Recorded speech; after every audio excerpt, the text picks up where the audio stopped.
Henrik Ibsen's A Dollhouse is divided into 3 acts. Ibsen followed the form of a well-made play. Features of a well-made play include increasing suspense by methodical plotting, introducing past events early on, and unraveling a secret, which leads to the climax of the play. In Act 1, we're introduced to Nora preparing for Christmas. Her mood is exuberant. When her husband Torvald returns home, he makes fun of her spirit. He keeps calling her a squirrel because she's been eating so many macaroons. Right from the start, the audience sees that Torvald treats his wife like a little doll. Also in this opening act, the couple quarrels about Nora's spending. Torvald puts Nora, and women in general, down when he says to his wife, "Nora, Nora, how like a woman. No, but seriously, Nora, you know what I think about overspending. No debts, never borrow." Essentially, Torvald is using the term woman in a negative way. He believes that women are incapable of serious thinking. Once he sees that Nora is upset by his anger, he then tries to soothe her, the way one might soothe a little girl. "Now, now, the little lark's wings mustn't droop. Come on, don't be a sulky squirrel. Nora, guess what I have here." He pulls out his wallet and hands her money. When Torvald emphasizes there must be no debts, this foreshadows the major conflict of the play. Foreshadowing is when an author hints at the major conflict of the play. As we'll learn later on, Nora took out a loan behind her husband's back, a loan she's almost finished repaying. Once Torvald leaves the house returning to work, Nora's old friend, Mrs. Lynde, stops by unexpectedly. It has been 10 years since Nora last saw Mrs. Lynde.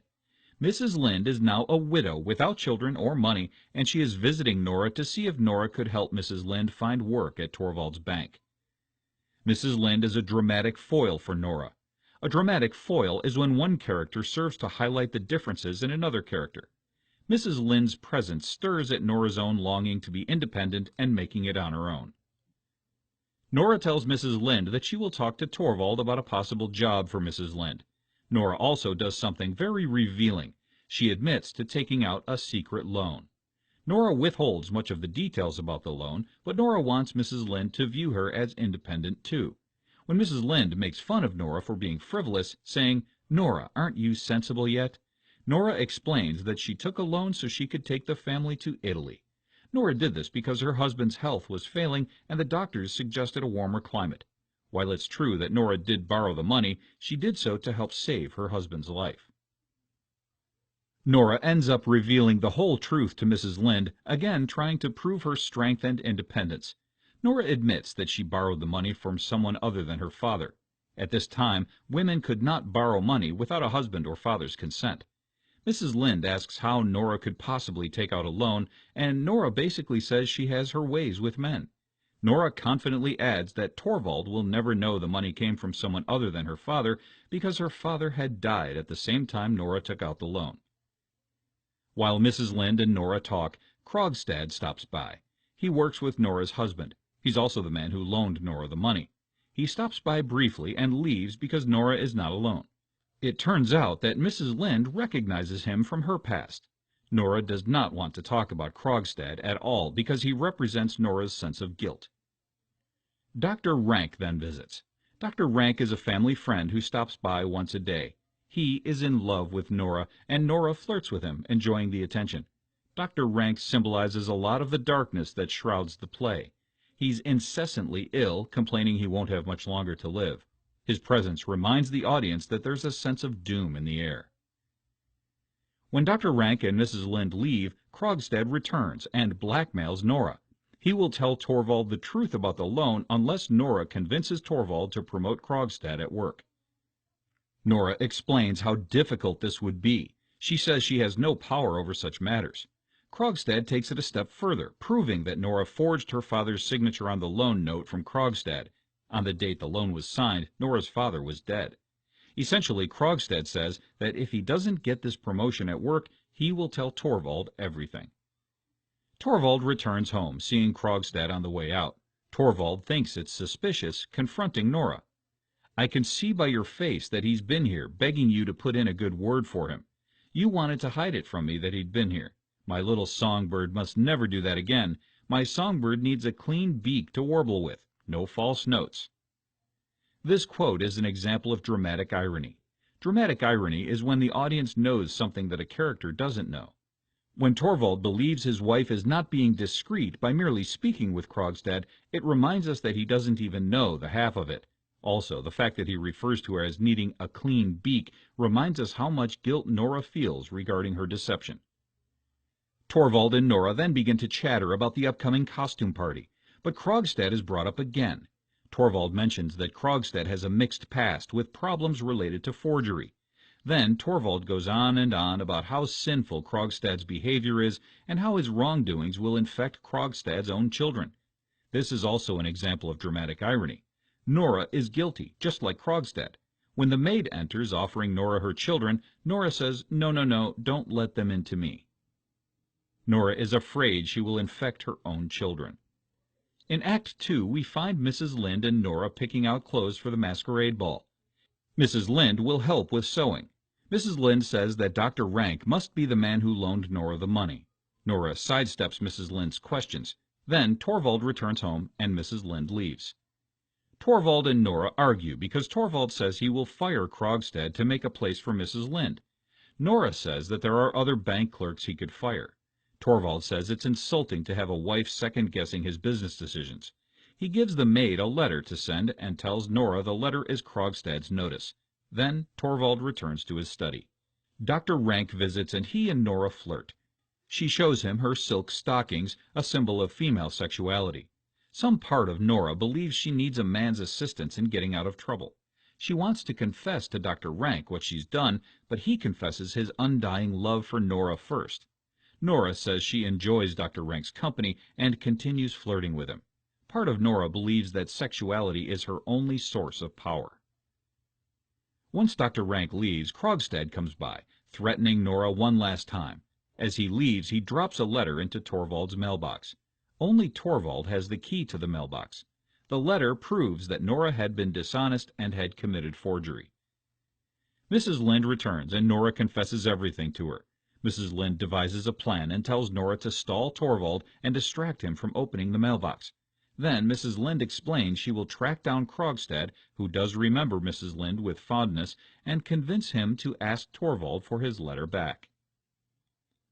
Nora, trying to distract Torvald, asks him to help her rehearse her dance for the masquerade ball. Torvald plays the piano while Nora dances the tarantella. The tarantella is an older Italian folk dance. The dance usually includes a lot of female dancers. It's a flirtatious, wild dance. The dance is based on the tarantula spider. The whirling movement of the dance is meant to get rid of the poison of a tarantula's bite. Symbolically, this dance serves to show Nora trying to get rid of her own infection. As she dances, Torvald says, "Slower, slow down, not so violent, Nora." Torvald is witnessing Nora's out-of-control behavior, and it makes him uncomfortable. Torvald worries that he has lost control over his own wife. Mrs. Lynde returns after leaving a note for Krogstad. Mrs. Lynde says that Krogstad was out. Nora, still breathless from the tarantella, is remarkably carefree about it all, saying, "Don't try to stop anything now. After all, it's a wonderful joy, this waiting here for the miracle." Once Mrs. Lynde leaves, Nora counts down the hours until the tarantella performance is over. The miracle Nora is expecting is unclear. The audience must wonder at this point if Nora is planning to kill herself. Act 3 opens with Mrs. Lynde and Krogstad stealing a private moment during the masquerade, which is at the Helmers' home. Krogstad says he will ask for the letter back if it would make Mrs. Lynde happy, but she says not to bother, that everything must come out in the open. Then she asks him to meet her after the party. She wants Krogstad to take her home. From this scene, we can assume Mrs. Lynde and Krogstad are starting a romantic relationship. Then Nora and Torvald come downstairs, leaving the party. Nora had wanted to stay longer because she was energized after her performance, but Torvald insisted she go downstairs to rest. Torvald's not sleepy, but rather he says he feels quite exhilarated. In other words, he's feeling frisky. He says that sometimes he looks across the crowded room to look at Nora not as his wife, but as a romantic conquest he has just met. Nora tries to avoid his romantic talk since she's not in the mood for his advances. Dr. Rank stops by, talking morbidly about his impending death. He leaves, and Torvald goes to his study and says he needs to empty his mailbox. As he reads the letter from Krogstad, Nora starts for the hall, running from the scene. They argue, and he says to her, "Oh, what an awful awakening! How infinitely disgusting it all is! The shame, I should have known. All your family's flimsy values, no religion, no morals, no sense of duty. At the time of this play, many people placed great value on genetics. In other words, Torvald blames Nora's father for passing on bad DNA to Nora. Eventually, Torvald forgives Nora, but his wounding words are too much for Nora. Nora says to Torvald that he never understood her. She says, "We're closing our accounts, Torvald." As Nora announces she will be leaving him and her children, Torvald says, "Before all else, you are a wife and a mother." For what else were women supposed to be doing at this point in history? Nora believes she has another purpose. "I don't believe in that anymore. I believe that, before all else, I'm a human being, no less than you, or anyway, I ought to try and become one. I know the majority thinks you're right, but I can't go on believing what the majority says, or what's written in the books. I have to think over these things myself." This passage demonstrates how Nora's character represents a feminist theme.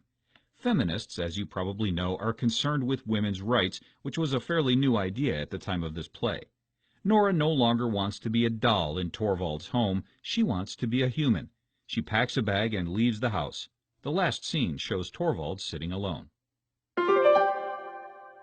Henrik Ibsen's A Dollhouse is comprised of 3 acts and is considered to be a well-made play, which has features that include increasing suspense by methodical plotting, introducing past events early on, and unraveling a secret, which leads to the climax of the play. Despite not being a feature of a well-made play, A Dollhouse also ultimately serves as a feminist parable, meaning that it's concerned with women's rights. These themes are mostly explored through the interactions between characters like Torvald, his wife Nora, her debtor Krogstad, Mrs. Lind, and Dr. Rank. Several other dramatic features are employed in this play, such as foreshadowing, which is when an author hints at the major conflict of the play, and dramatic irony, which is when the audience knows something that a character doesn't know. It also includes Mrs. Lind serving as Nora's dramatic foil, which is when one character serves to highlight the differences in another character.